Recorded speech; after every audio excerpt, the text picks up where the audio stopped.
is a nightmare. It's really difficult. Ha! Oh! I sense a pivot on the horizon. Ay, ay, ah. Easy peasy, lemon squeezy. Love it. I screwed up. Let's talk bases. Bases.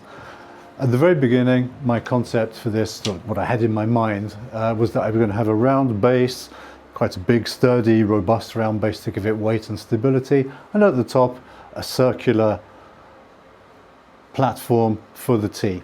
So that's what I want to focus on now. And also, I sense a pivot on the horizon. I started with a circular base, and at least in my mind right now, I'm much more in the oval kind of territory. I've got some facsimiles of what needs to go on there. So let's say I've got a pair of glasses. This is about a good size to assume for a cup of tea, although actually it would also take a mug. And there's an iPhone. It's actually quite a lot. So to fit that on a circle, it's going to have to be bigger than I want it to be, and certainly bigger. Let's come down here. Bigger than will fit on my CNC machine. Why my CNC machine? We'll cover that a bit later. And an oval, something like this, is just going to be more forgiving. And what I'm thinking is around about 20 centimeters wide at the top, 200 mil, 300 mil from north to south. So that puts me there and there. By the way, brilliant ruler, all the way from Japan. There's a lot of writing on it, all in Japanese. No idea what it says, but as far as I know, it's a Penguin brand. Why is it great? It's great because it's clear, but picking up steel rulers from your tabletop is a nightmare. It's really difficult. Not this one. Pick up. It's got a little pickup point at the top, which is basically a little dent. And when you push down, it just lifts up. Ha! Easy peasy, lemon squeezy. Love it. That kind of thing. If it was a circle, it would have to end about here. Because it's an oval, I can go forward, and I'm getting an awful lot more real estate for my money. There you go. That's what I'm going to take forward. I'm going to mock something up on my CNC, and I'll do that with you in a minute. Well, not in, for you it'll be in a second, hopefully, when I stop talking and stop being verbose again. Sorry, Jacek. But for me it'll be in a few minutes, half an hour probably. Stop recording. So this is my CNC design software. I've mocked up a couple of layouts. What I've already decided is that absolutely not. I don't want to do the circle on circle. Definitely, I want to have an oval theme going on here. It's either going to be oval base with an oval tabletop, or it's going to be an oval base with a circle top. I actually do prefer, I think I prefer the look of this, but as I said somewhere earlier, this gives me more real estate to put things on.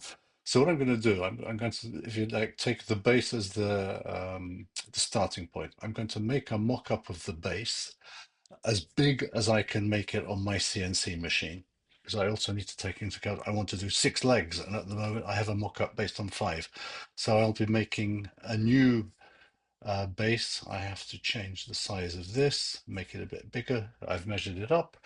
So I will make this, and then I will run the CNC, and I'll show you that, and we'll carve out the hole for the mock-up base, and then also about making the templates. And this is actually why it has to fit on my CNC.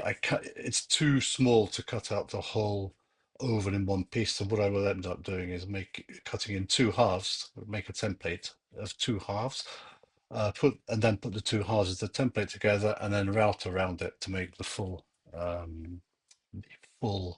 oval base.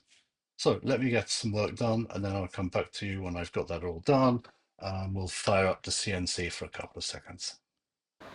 Okay, let's make some sawdust. Computer generated sawdust in this case. So this is my CNC machine, which is essentially a finger remover in a very small format. Of course, I'm joking. It's a milling machine which basically cuts material away. It's like a very high-speed drill, very high-speed drill with specialized bits, and it's all controlled by my computer. This is a very basic beginner's entry-level cheapo, cheap CNC machine, but honestly, it's the best $150 I've ever spent. It's given me so much pleasure. It's brilliant. It's absolutely brilliant. I treated myself, and I don't regret it for a second. So let me just quickly take you through the setup. I'm going to go to handheld mode here, so forgive me for the wobbliness. It's called a 3018 or a 3018, which is basically what that means is the size of the working area that I have, 30 centimeters by 18 centimeters, but that's always a best case scenario. In reality, it's less. There's the cutting head. What's interesting about this model is that I can actually remove this. This is the drill piece here, the silver bit. I can remove this and drop in a laser unit, and then I can turn it into a computer controlled laser cutter, which is brilliant. It's absolutely brilliant. And that's hooked up by some cables to my computer, and this is the design software that I use. I use a free version, which is limited, but it's oh it's good enough for me. It's called the easel. And what I've got here is set up to to mill out a test hole so that I can put my leg base in there. And that's what it's going to look like. So I'm going to back off now, set up the machine, and then we'll make some sawdust. What I've done now is I've told it to go to the home position.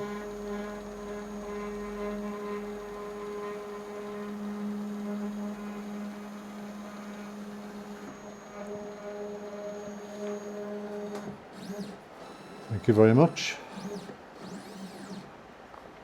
So once I hit carve, once I've checked all the settings, from my computer, it'll set this off spinning and moving around and cutting out, hopefully, this shape like this.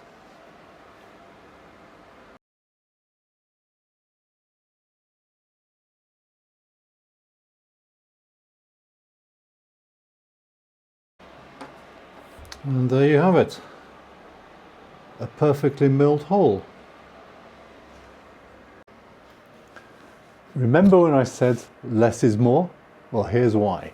I told you that I was deliberately taking off less than I thought I need to, just in case. Sorry about this. So there's my hole, which I quite honestly was convinced when I started milling was going to be about 0.2 millimeters too tight in every direction. And 0.2 millimeters in what we're dealing with here is actually a lot.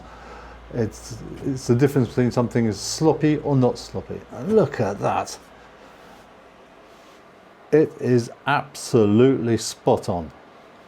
If I'd done it 0.2 millimeters larger, it would have been too loose. Ha! This is a boring bit for people who are not interested in techniques, and an interesting bit for people who are interested in techniques. Just because I can, I've decided that what I'm going to do is on the one mock base, I've got the hole for my 6-slat version. At the other end, what I want to do is put a hole for the 5-slat version. Then I can have the two versions in one base and just sweep it around. And I don't know, since I've got the machine set up, it seemed like a good idea to cover that option. So what I just want to quickly show you is how do you hold this down while you're milling? Because believe me, you can't just leave it there. Once that high 10,000 RPM spinning bit hits that wood and starts to take things away, this is flying off. So it's hold down is a very important part of CNC milling. So let me just show how I use what I do, and I use 3 secret ingredients: blue painter's tape, CA glue, or crazy glue, super glue, accelerator, and super glue.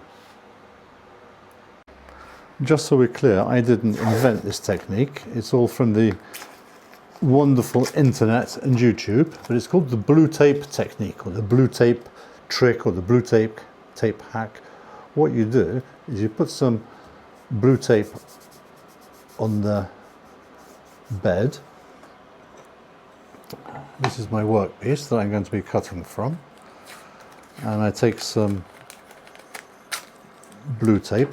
You can't see this, but I've managed to get my fingers all stuck up. Ay, ay, ay.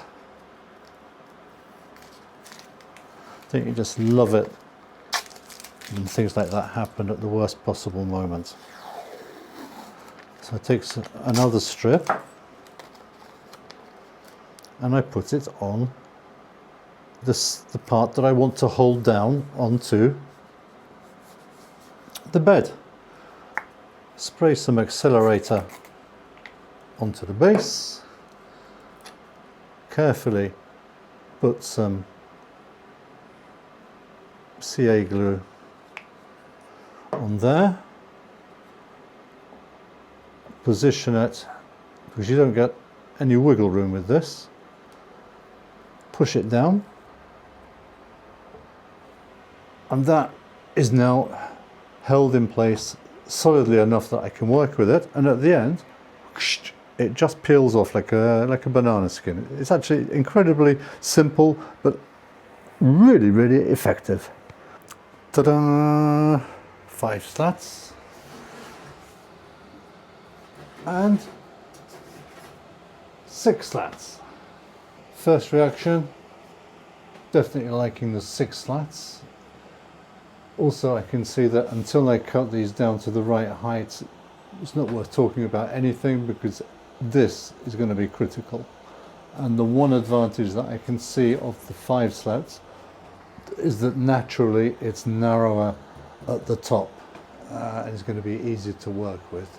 So maybe practically it's going to be 5 slats, although aesthetically I'm liking where we're at with 6 slats. And also, have you ever heard of the expression, better is the enemy of good, or quit while you're ahead? I should have done that. I screwed up. I screwed up the measurements, and I ended up cutting basically 2 large holes instead of 1 large hole and 1 small hole. But as I say, no harm, no foul. Thank you very much. I'm off to bed.